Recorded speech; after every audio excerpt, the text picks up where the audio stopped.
ఇక విజయవాడలో బీసీ రుణమేళాను ప్రారంభించారు ఏపీ సీఎం చంద్రబాబు. ఇప్పుడు లైవ్ చూద్దాం. నేను ధైర్యంగా చెప్పగలుగుతున్నా, 2 సంవత్సరాల్లో వెనుకబడిన వర్గాలను ఆదుకున్న పార్టీ, భవిష్యత్తులో పూర్తిగా ఆదుకునే పార్టీ ఒక్క తెలుగుదేశం పార్టీ తప్ప వేరే పార్టీ లేదు. అది వాస్తవం. ఒక్కొక్కసారి కొంతమంది ఉన్నారు నాయకులు, వీళ్ళకు పబ్లిసిటీ కావాలి, రాజకీయాలు కావాలి, ప్రజాహితం వీళ్ళకి అవసరం లేదు. అలాంటి వాళ్ళు తప్పుడు మార్గాన్ని పట్టించడం కోసం ఎక్కడికక్కడ ఇలాంటి తప్పుడు ప్రచారాలు చేస్తూ తప్పుడు పనులు చేస్తున్నారు. నేను ఒకటే మిమ్మల్ని అందరినీ కోరుతున్నా, ఎప్పటికప్పుడు మనం కూర్చుందాం, మీరు విషయాలు చెప్పండి, నేను వింటాను. వినడమే కాదు, ప్రతి ఒక్కటి న్యాయం చేయడానికి భగవంతుడు ఎంత శక్తి ఇస్తే అంత శక్తి మొట్టమొదటిసారిగా ఉపయోగించే వర్గాలకు ఈ వెనుకబడిన వర్గాలు తప్ప ఇంకొకరు లేరని చెప్పి కూడా మరొకసారి తెలియజేస్తున్నా. ఈరోజు మనం ఒకసారి చూసినప్పుడు ఎన్నో సంవత్సరాలుగా తరతరాలుగా వెనుకబడిన వర్గాలు అన్యాయానికి గురి అయ్యారు, దోపిడీకి గురయ్యారు.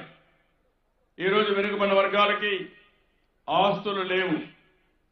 మీకంతా కూడా ఆస్తి మీ చేతి వృత్తులు, కుల వృత్తులు తప్ప ఇంకోటి లేదు. ఈ యొక్క చేతి వృత్తులు చేసుకుంటే ఆ చేతి వృత్తి వల్ల మీరు పైకి వస్తున్నారు తప్ప ఇంకోటి కాదు. అదే మరిగా ఇప్పటికి కూడా శారీరక కష్టం పైన ఆధారపడినటువంటి కులం ఈ వెనుకబడిన వర్గాల కులం. 139 కులాలు ఉన్నాయి. చాలా మంది వంశపారంపర్యంగా ఈ కుల వృత్తుల్లో ఉన్నారు. కొంతమంది చేతి వృత్తులు చేసుకుంటున్నారు. ఈరోజు ప్రపంచం ఆధునీకరణలో ముందుకు పోయే పరిస్థితి వచ్చింది. ఈ ఆధునీకరణలో, ప్రపంచీకరణలో ఈరోజు మనం ఒకసారి చూస్తే చేతి వృత్తులు కూడా కనుమరుగయ్యే పరిస్థితి వస్తూ ఉంది.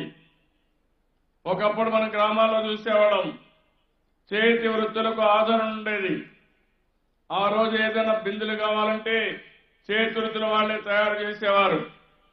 లేకపోతే గ్రామాల అవసరాలన్నీ కూడా కమ్మరి, కుమ్మరి, వడ్రంగి ఒకటి కాదు, అన్ని కులాలు కూడా ఆ రోజు చేతి వృత్తులు చేసుకుని గ్రామాల్లో ఆనందంగా ఉండే పరిస్థితి వచ్చింది.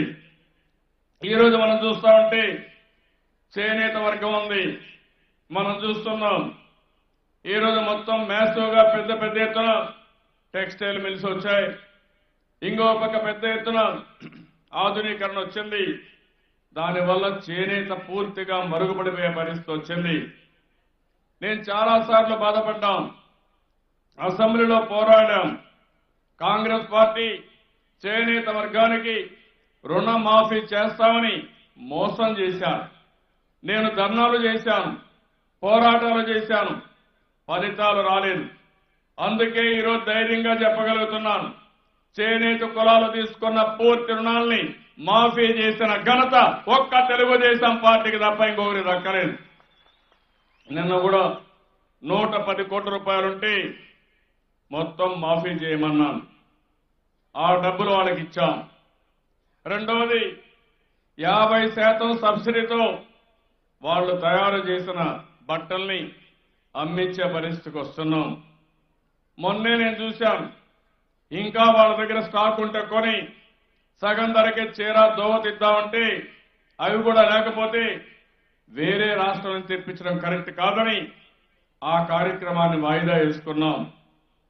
అవసరమైతే భవిష్యత్తులో ఎవరైతే చేనేత కార్మికులు ఉన్నారో వారు తయారు చేసే బట్టలు కానీ మనకు అమ్ముడు పోకపోతే పూర్తిగా తీసుకుని మళ్లీ సగం ధరకి చీర దోవతి కూడా ప్రవేశపెట్టే కార్యక్రమానికి నేను శ్రీకారం చుడతానని చెప్పి కూడా నేను మీకు తెలియజేస్తున్నాను.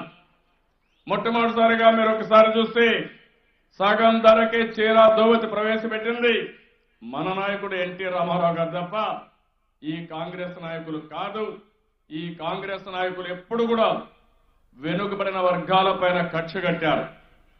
మీరు చూడండి, 10 సంవత్సరాల కాంగ్రెస్ పార్టీ పాలనలో వెనుకబడిన వర్గాలు చితికిపోయే పరిస్థితి వచ్చింది.